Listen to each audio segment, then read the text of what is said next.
Hello friends, welcome to ఏకేఎస్ఐఎస్ academy daily current affairs. So ముందుగా నిన్న ఇచ్చినటువంటి క్వశ్చన్కి ఆన్సర్ చూద్దాం.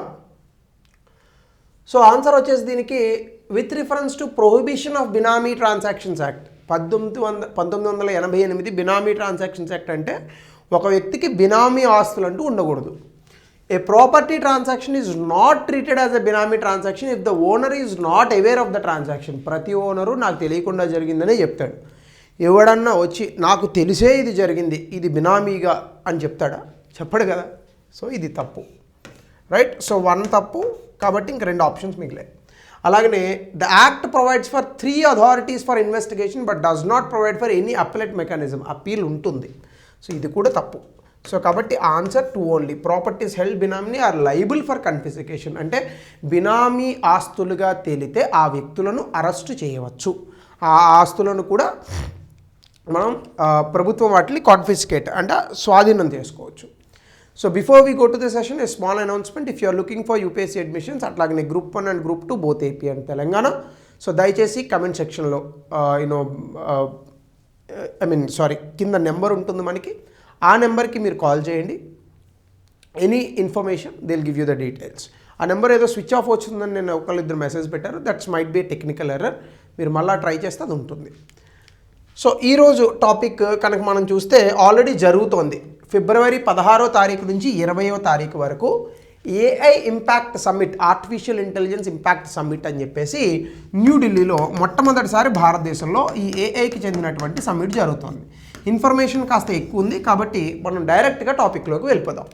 ముందుగా ఇది న్యూస్లో ఎందుకు ఉందంటే ministry of electronics and information technology మనకుంది మంత్రిత్వ శాఖ. ఈ మంత్రిత్వ శాఖ న్యూఢిల్లీలో ఈ పర్టికులర్ ఆర్టిఫిషియల్ ఇంటెలిజెన్స్ సమ్మిట్ను ఆర్గనైజ్ చేస్తోంది. ఇది భారతదేశంలో కృత్రిమ మేధస్సుకు సంబంధించి మొట్టమొదటి అతిపెద్ద సమ్మిట్. అయితే ఇక్కడ కేవలం భారతదేశంలో కాదు, గ్లోబల్ సౌత్ అనే ఒక పదం ఉంది. గ్లోబల్ సౌత్ అంటే అర్థం ఏంటంటే సాధారణంగా మనకి ప్రపంచ దేశాల్లో 1945 రెండవ ప్రపంచ యుద్ధం తర్వాత ఏ దేశాలకైతే స్వతంత్రం వచ్చిందో వాటిని గ్లోబల్ సౌత్ అని అంటారు. అలాంటి గ్లోబల్ సౌత్ స్టేట్లో ఇది మొట్టమొదటి ఇట్లాంటి major global artificial intelligence summit ఇది. అయితే దీనికి అఫ్కోర్స్ భారతదేశం లీడర్షిప్ చూపించింది. ఇందులో ఇన్క్లూజివ్ అంటే ఏంటి, కృత్రిమ మేధస్సు ఎవడో ఒకటి తయారు చేయొచ్చు, బహుశా అమెరికా ఎక్కువగా తయారు చేసి ఉండవచ్చు. కానీ ఈ కృత్రిమ మేధస్సుని ప్రపంచంలో అన్ని దేశాలకు, అందరి వ్యక్తులకు ఇది అందాలి. అలాగనే కృత్రిమ మేధస్సు ద్వారా అభివృద్ధి జరగాలనేటటువంటి ఆకాంక్షతో భారతదేశం ఈ యొక్క ఏఐ సమ్మిట్ని ప్రారంభించింది. ఖచ్చితంగా ఇండియా ఏఐ మిషన్ కింద దీన్ని ఆర్గనైజ్ చేశారు. సో అసలు ఇండియా ఏఐ మిషన్ అంటే ఏంటి అనేటటువంటిది నేను ఈ పర్టికులర్ క్లాస్ చివరిలో మీకు ఒక 2 స్లైడ్లలో దాన్ని వివరిస్తాను. దాంతోపాటుగా ఎప్పుడైనా కూడా మనకి ఏ రకమైన సదస్సులు తీసుకున్నా, అంటే ప్రపంచంలో మనం ఏ రకమైన సదస్సులు తీసుకున్నా ఈ సదస్సులన్నీ కూడా సాధారణంగా ఒక ట్యాగ్ లైన్తో మొదలవుతాయి అన్నమాట. అంటే ఇప్పుడు ఫర్ ఎగ్జాంపుల్ మనకి చూడండి, ఎల్జీ లైఫ్ ఈజ్ గుడ్ ఉంటుంది అట్లా. సో అట్లా ప్రతిదానికి ఒక ట్యాగ్ లైన్ ఉంటుంది. సో ఈ సంవత్సరం ఈ యొక్క ఆర్టిఫిషియల్ ఇంటెలిజెన్స్ అనే ట్యాగ్ లైన్స్ ఏం తీసుకున్నారు, ఏఐ సేఫ్టీ. అంటే ఫస్ట్ ఆఫ్ ఆల్ ఆర్టిఫిషియల్ ఇంటెలిజెన్స్ని చాలా సేఫ్ అండ్ సెక్యూర్గా వాడాలి. 2, ఆర్టిఫిషియల్ ఇంటెలిజెన్స్ని అభివృద్ధి కోసము, అలాగే ప్రజల జీవితాలపైన పాజిటివ్ ప్రభావం అంటే పాజిటివ్ ఇంపాక్ట్ కోసం మనం వాడాలి అనేటటువంటి నినాదంతో దీన్ని ప్రారంభించారు. జనరల్గా మనకి ఎగ్జామినేషన్లో ఏమడుగుతాడంటే what are the tag lines for this artificial intelligence summit అనేటటువంటి క్వశ్చన్స్ మనకి రావచ్చు. So be careful with that. So right, ఇవన్నీ మీరు నోట్స్లో అండర్లైన్ చేసి నువ్వు రాసుకోవాలి. సో ఇక ఈ పర్టికులర్ ఆర్టిఫిషియల్ సమ్మిట్లో వచ్చినటువంటి హైలైట్స్ ఏంటంటే భారతదేశం ఒక పర్టికులర్ మోటో, అంటే భారతదేశంలో మనం ఇట్లాంటివి చాలా చెప్తాం. సర్వే జనా సుఖినో భవంతు, అందరూ కలిసి ఉంటే మనకు సుఖం వస్తుంది. అట్లాగనే మానవ సేవే మాధవ సేవ ఇట్లాంటివి చెప్తుంటాం కదా. అట్లా మనం కూడా ఇప్పుడు ఏం చెప్పామంటే సర్వజన హితాయ సర్వజన సుఖాయ. అంటే ఏంటి, అందరికీ కనుక మనం సంక్షేమం అందిస్తే అందరూ సంతోషంగా ఉంటారు. అంటే మనకి సాధారణంగానే భారతదేశంలో ఉపనిషత్తులు, మన తాలూకా పురాణాలు, వీటి నుంచి మనకు ఒకటి వచ్చింది, వసుదైవక కుటుంబం. ప్రపంచమంతా ఒక కుటుంబము. ప్రపంచంలో ఉన్నటువంటి మానవులంతా కూడా ఒక వంశానికి లేదా ఒక ఏమనందామని ఒక కుటుంబానికి చెందిన వ్యక్తులు. ఇది మనం ఎప్పటి నుంచో ఫాలో అవుతున్నటువంటి ఒక ఫిలాసఫీ. సో దీన్ని ఆధారంగా చేసుకునే సర్వజన హితాయ సర్వజన సుఖాయ అంటే welfare for all happiness for all అనేటటువంటి ఎథికల్ కాన్సెప్ట్తో ఈ యొక్క ఆర్టిఫిషియల్ ఇంటెలిజెన్స్ని ఈ ఆర్టిఫిషియల్ ఇంటెలిజెన్స్ సమ్మిట్ని స్టార్ట్ చేశారు. దాని థీమ్ ఏంటంటే ఇందాక చెప్పినవి ట్యాగ్ లైన్స్, ఇది థీమ్గా తీసుకున్నారు. అయితే ఇందులో బేసికల్గా 2 కాన్సెప్చువల్ ఫ్రేమ్వర్క్స్ తీసుకున్నారు. అందులో ఏంటంటే 3 సూత్రాలు 7 చక్రాలు. సాధారణంగా ఇవి అడుగుతాడు, ఆ 3 సూత్రాలు ఏంటి? మాకు మంగళసూత్రం తెలుసు, ఈ 3 సూత్రాలు తెలియవంటే కుదరదు, తెలుసుకోవాలి. సో కాబట్టి ఏంటి 3 సూత్రాలు 7 చక్రాలు అంటే ఫస్ట్ ఆఫ్ ఆల్ 3 సూత్రాలు అంటే ఏం లేదండి, ఇంగ్లీష్లో 3 పిల్లర్స్ అనమాట. అంటే ఈ 3 స్తంభాల పైన ఆర్టిఫిషియల్ ఇంటెలిజెన్స్ని డెవలప్ చేయాలి. అదేంటి? పీపీపీ, పీ అంటే పీపుల్, 2 ప్లానెట్, 3 ప్రోగ్రెస్. అంటే జనము, ప్లానెట్ ఈ యొక్క భూమి అనేటటువంటి ఒక ప్లానెట్, గ్రహము, అలాగనే ప్రోగ్రెస్ అంటే వృద్ధి, లేదని అనుకుంటే మీరు డెవలప్మెంట్, అభివృద్ధి అలా అయినా అనుకోండి. సో పీపుల్ అంటే ఏంటి? ఆర్టిఫిషియల్ ఇంటెలిజెన్స్, కృత్రిమ మేధస్సును డెవలప్ చేస్తున్నాం. ఈ కృత్రిమ మేధస్సు ఎందుకు ఉపయోగపడాలి? ప్రజలను ఒక మెట్టు ఎక్కించాలి. ఎంపవరింగ్ ద సిటిజన్స్ అంటే ఎందులో వాడాలి ఇది? ఎడ్యుకేషన్, విద్యా వ్యవస్థలో వాడాలి. హెల్త్ కేర్ అంటే మన తాలూకా వైద్య రంగంలో వాడాలి. అట్లాగనే ఫినాన్షియల్ ఇంక్లూజన్, అందరికీ కూడా ఆర్థికపరమైనటువంటి ఇంక్లూజన్ అంటే సమ్మిళిత వృద్ధి. సో సమ్మిళిత వృద్ధి, ఆర్థికపరమైన సమ్మిళిత వృద్ధి వచ్చేటట్టుగా వాడాలి. సో ఇలా ఆర్టిఫిషియల్ ఇంటెలిజెన్స్ని క్రియేట్ చేయాలి. కానీ మనము కొన్ని ఉన్నాయి ఈ మధ్యకాలంలో, డీప్ ఫేక్స్ అని, ఎవరో హీరోయిన్ ఎవరో వ్యక్తికి ఒక రకంగా ఆర్టిఫిషియల్ ఇంటెలిజెన్స్లో ఇద్దరు ముద్దు పెట్టుకున్నట్టు చూపించడాలు, ఇలాంటి దిక్కుమాలిన విషయాల కోసం ఆడకూడదు ఆర్టిఫిషియల్ ఇంటెలిజెన్స్. ప్రజల సాధికారతను పెంచాలి. వైద్యము, విద్య, అలాగే ఆరోగ్య, ఇంకా ఇతర అంశాలు, లేదని అనుకుంటే వ్యవసాయము, ఇట్లాంటి వాటిలో ప్రజలని ఒక మెట్టెక్కించాలి. ఇది మొదటిది. 2, ఆర్టిఫిషియల్ ఇంటెలిజెన్స్ని సస్టైనబుల్ ప్రాక్టీసెస్ కోసం వాడాలి. అంటే ఇటీవల కాలంలో వాతావరణ మార్పులు వస్తున్నాయి, వీటిని సరిచేయడానికి ఆర్టిఫిషియల్ ఇంటెలిజెన్స్ని వాడాలి. అలాగే వనరులు ఏవైతే ఉన్నాయో వీటిని మనం దుర్వినియోగం చేస్తున్నాం. ఈ భూమిపైన వనరులు చాలా సమృద్ధిగా ఉన్నాయి, కానీ మనిషికి వాటిని వాడుకోవడం రాకపోవడం వల్ల ఈ వనరులు నాశనం అవుతున్నాయి. కాబట్టి ఈ వనరుల్ని అద్భుతంగా మనం వాడుకునేటట్టు అంటే ఎఫిషియన్సీ, రీసోర్స్ ఎఫిషియన్సీ కోసం మనం వాడాలి. 3 ప్రోగ్రెస్, వృద్ధి. అంటే ఆర్టిఫిషియల్ ఇంటెలిజెన్స్ని దేనికోసం వాడాలి? మనం జీడిపి తెచ్చుకోవాలి, ఎకనామిక్ గ్రోత్. అలాగనే పరిపాలన బాగుండాలి. ఆబ్వియస్గా ఆర్టిఫిషియల్ ఇంటెలిజెన్స్తో మనము రకరకాల యాప్స్ కానీ లేదా ట్రాఫిక్ కంట్రోల్ కానీ ఇవన్నీ అద్భుతంగా యూటిలైజ్ చేయొచ్చు. మీకు సింపుల్గా చూడండి, ప్రతి చోట మనకి ముఖ్యంగా పట్టణ ప్రాంతాల్లో ట్రాఫిక్ జామ్స్ అవుతూ ఉంటాయి. మనం మొత్తం పట్టణంలో ఉన్నటువంటి అన్ని ఇవి ఉంటాయి కదా, ఏంటది, ట్రాఫిక్ లైట్స్ ఉంటాయి కదా, ట్రాఫిక్ సిగ్నల్స్. ఈ ట్రాఫిక్ సిగ్నల్స్ని కనుక పట్టణంలో ఉన్నటువంటి అన్ని ట్రాఫిక్ సిగ్నల్స్ని ఆర్టిఫిషియల్ ఇంటెలిజెన్స్తో కనుక మనము ఆధునీకరించగలిగితే, అనుసంధానం చేయగలిగితే, శాటిలైట్ కనెక్షన్ వాడుకొని ఎక్కడ ఎక్కువ ట్రాఫిక్ ఉందో అక్కడ ఎక్కువ సిగ్నల్ పడుతుంది, తక్కువ ట్రాఫిక్ ఉన్న చోట తక్కువ సిగ్నల్ పడుతుంది. చాలా ఈజీగా ట్రాఫిక్ ప్రాబ్లమ్ సాల్వ్ చేయొచ్చు. ప్రపంచ దేశాల్లో ఇవి వాడుతున్నారు, ఇంకా ఆల్రెడీ మొదలుపెట్టారు జపాన్ లాంటి దేశాల్లో. మనం ఇంకా వాడట్లే. సో ఇట్లాంటివి చేయొచ్చు. అలాగే ప్రజలకు అద్భుతమైనటువంటి సేవలు, ముఖ్యంగా ఆంధ్రప్రదేశ్ లాంటి రాష్ట్రాల్లో వాట్సాప్ ద్వారా అనేక రకమైనటువంటి సేవలు అందిస్తున్నారు. సో ఇవన్నీ కూడా మనం ఖచ్చితంగా వాడుకోవచ్చు. కాబట్టి 3 pillars, PPP, people, planet, progress. మరి 7 చక్రాలు అంటే ఏంటి? 7 చక్రాలు అంటే ఇక్కడ ఆర్టిఫిషియల్ ఇంటెలిజెన్స్ని 7 రకాల అంశాలుగా మార్చారు. అంటే ఈ 7 రకాల అంశాలలో ఆర్టిఫిషియల్ ఇంటెలిజెన్స్ని మనం ప్రపంచవ్యాప్తంగా కోఆపరేషన్ తీసుకోవాలి. ఒకటేంటి? Human capital. హ్యూమన్ క్యాపిటల్ అంటే ఏంటి? బాగా చదువుకొని రకరకాల రంగాల్లో స్కిల్డ్ వర్కర్స్ అంటే ఎవరైతే నైపుణ్యంతో కూడినటువంటి వ్యక్తులు ఉన్నారో అక్కడ మనకి హ్యూమన్ క్యాపిటల్ని పెంచాలి.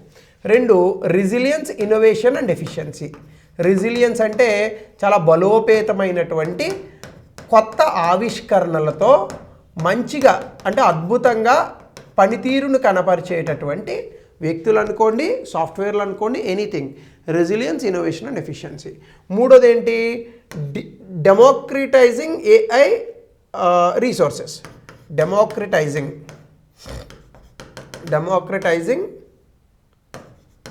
ఏఐ రీసోర్సెస్ అంటే ఏఐ నుంచి ఆర్టిఫిషియల్ కృత్రిమ మేధస్సు నుంచి వచ్చేటటువంటి వనరుల్ని ప్రజాస్వామ్యకంగా వాడాలి.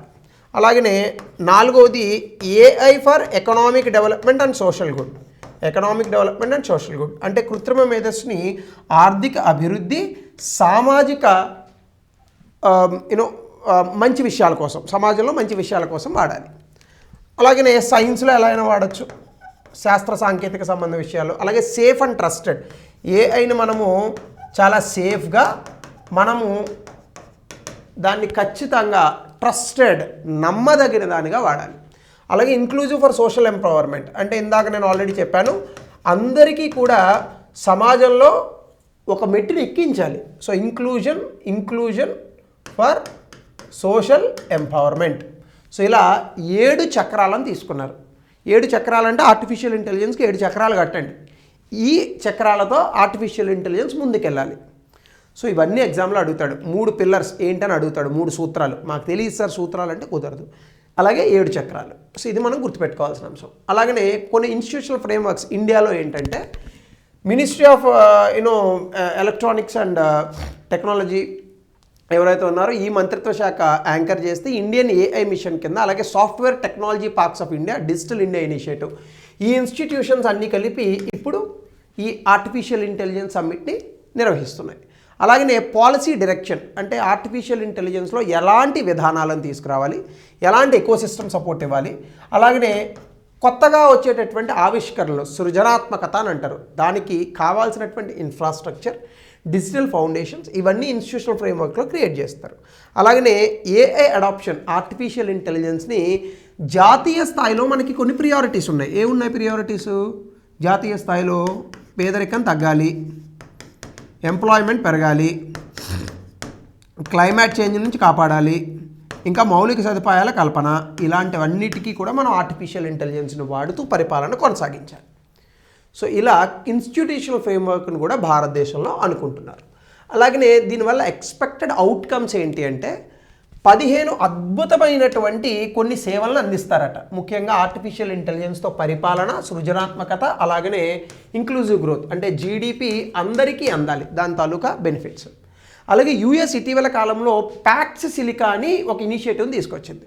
అంటే ఆర్టిఫిషియల్ ఇంటెలిజెన్స్కి సంబంధించి అందులో వాడేటటువంటి సెమీ కండక్టర్స్కి సంబంధించి యుఎస్ఏ, యూకే,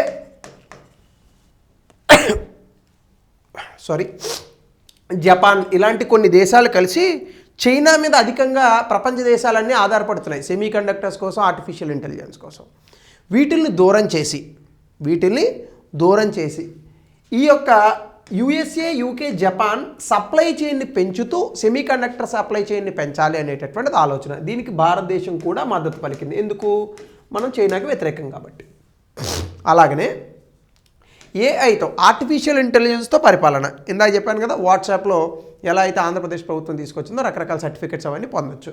సో ఇక్కడ ప్రపంచవ్యాప్తంగా దీనికి కూడా సహకారం అందించాలని అనుకుంటున్నారు. ముఖ్యంగా అన్ని దేశాలు కూడా ఇందులో పాల్గొనాలని భారతదేశం కూడా పిలుపునిచ్చింది. అలాగనే ఆర్టిఫిషియల్ ఇంటెలిజెన్స్ ఉద్యోగాలు పోతాయి అంటున్నారు, కానీ కొత్త ఉద్యోగాలు కల్పన కూడా వస్తుంది, ప్రజలకి అనేక రకాలైనటువంటి సేవలు అందించవచ్చు. సో దీనివల్ల గవర్నెన్స్ అంటే ప్రభుత్వం తాలూకా పరిపాలనా దక్షత అనేటటువంటిది పెరుగుతుంది. సో ఇది కూడా ఎక్స్పెక్టెడ్ అవుట్కమ్గా చెప్తున్నారు. అలాగనే India AI safety institute model అంటే భారతదేశంలో ఆర్టిఫిషియల్ ఇంటెలిజెన్స్ని సేఫ్టీ పర్పస్లో వాడాలి అనేదానికి ఒక institution పెడతారట.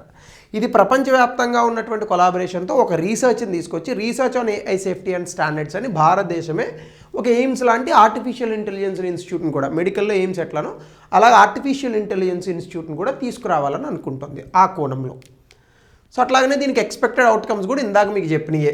Artificial intelligence public service డెలివరీలో వాడాలి, అలాగనే స్థానికపరమైనటువంటి ప్రాంతీయపరమైన అవసరాల కోసం కూడా వాడాలి, అలాగనే అద్భుతమైనటువంటి పరిపాలన కోసం వాడాలి, అలాగనే ఏఐతో పనిచేసేటటువంటి పరిశ్రమల కోసం, అలాగనే ఉపాధి అవకాశాల కోసం, అలాగనే స్టేట్ సెంటర్ కొలాబరేషన్ అంటే రాష్ట్రాలు కేంద్రము వాళ్ళ మధ్య సయోధ్య కోసం, అలాగనే ప్రాంతీయంగా ఉన్నటువంటి సమస్యలు ఏవైతే ఉన్నాయో రకరకాల ప్రాంతాల్లో ఆర్టిఫిషియల్ ఇంటెలిజెన్స్కి సంబంధించి అవగాహన, అలాగనే దీర్ఘకాలికమైనటువంటి పార్ట్నర్షిప్స్. సో ఈ రకాలుగా ఎక్స్పెక్టెడ్ అవుట్కమ్స్ని సబ్ హెడ్డింగ్స్లో ఇందాక చెప్పిందే సబ్ హెడ్డింగ్స్లో మనం అర్థం చేసుకోవచ్చు. సో అయితే ఈ సిగ్నిఫికెన్స్ ఆఫ్ ద సమ్మిట్, ఈ సమ్మిట్ వల్ల మనకి ఏం వచ్చింది?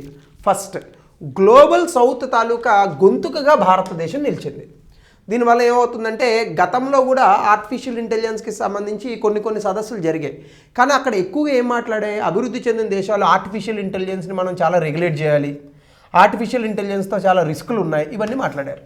కానీ మనం ఏం చెప్పాము? ఇప్పుడు భారతదేశంలో రిస్కులు రెగ్యులేషన్స్ పక్కన పెట్టండి, మాకు అభివృద్ధి కావాలి ఆర్టిఫిషియల్ ఇంటెలిజెన్స్ ద్వారా.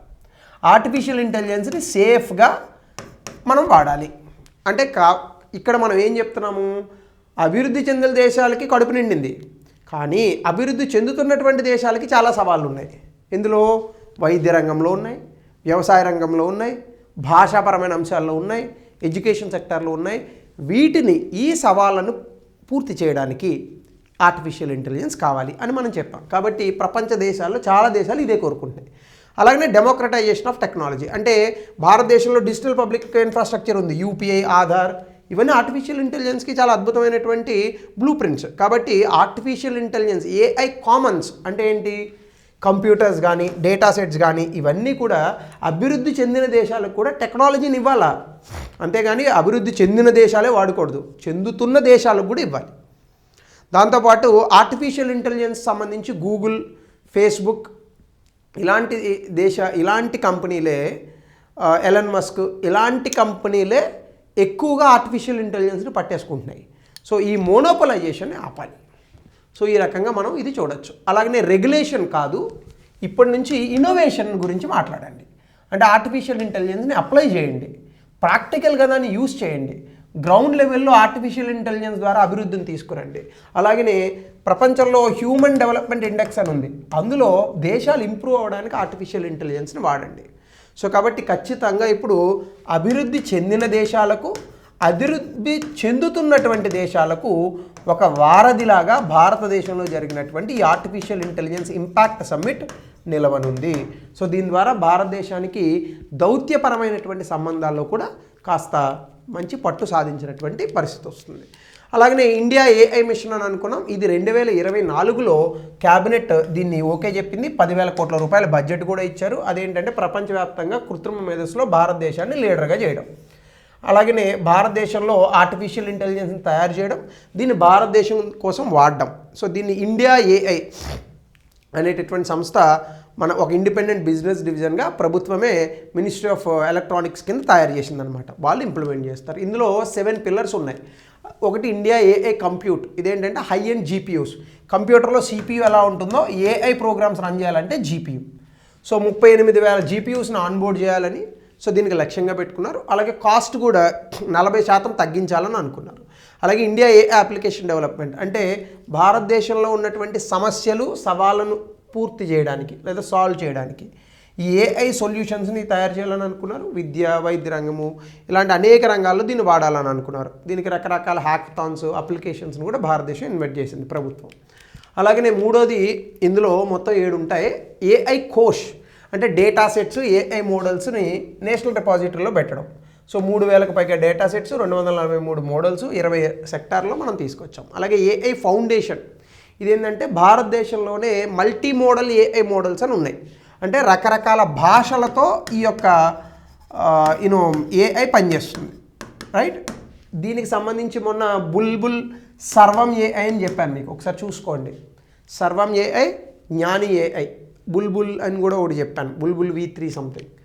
అలాగే ఇండియా ఏఐ ఫ్యూచర్ స్కిల్స్, అంటే రాబోయేటటువంటి విద్యార్థులకు ఇందులో స్కిల్స్ ఇవ్వడము, ఏఐకి సంబంధించిన ల్యాబ్స్ని Tier 2, Tier 3 సిటీస్లో పెట్టడం. అలాగే ఇండియా ఏఐ స్టార్టప్ ఫినాన్సింగ్, ఇందులో వచ్చేటటువంటి స్టార్టప్స్కి ప్రభుత్వమే వాటికి డబ్బు సహాయం చేయడము. వీటిని పెద్ద కంపెనీలుగా యూరోప్లోని అక్కడ ఇనిషియేటివ్స్, మార్కెట్ ఇనిషియేటివ్స్ యాక్సెస్ కూడా ఇవ్వడము. అలాగే సేఫ్ అండ్ ట్రస్టెడ్ ఏఐలో ఆర్టిఫిషియల్ ఇంటెలిజెన్స్ని బాధ్యతాయుతంగా వాడడం, ఏ రకమైనటువంటి బయాస్ లేకుండా సేఫ్టీ ఇవన్నీ కూడా చూసుకోవడము. అలాగే ఇక లాస్ట్ది సంబంధించి దీనికి ఇదే లాస్ట్ది, safe and trusted AI. So ఇలా 7 పిల్లర్స్ని తీసుకున్నాం. వీటికి అనుగుణంగానే ఇప్పుడు ఏఐ సమ్మిట్ని కూడా మనం చేసాం. సో కాబట్టి ఏఐ సమ్మిట్ ద్వారా భారతదేశానికి చాలా మంచి ఫోకస్ వచ్చింది. ఇది మనం గమనించాల్సిన విషయం. కాస్త పెద్ద క్లాస్, అందుకే వేగంగా చెప్పాను, గమనించండి. సో దీనికి రిలేటెడ్గా 2008లో ఇచ్చిన ఒక ప్రశ్న, దాని ఆన్సర్ని చెప్పండి. కొంచెం related thing, not in AI. అలాగే introduce the concept of AI, how does it help clinical diagnosis. దీన్ని 200 పదాల్లో రాయండి.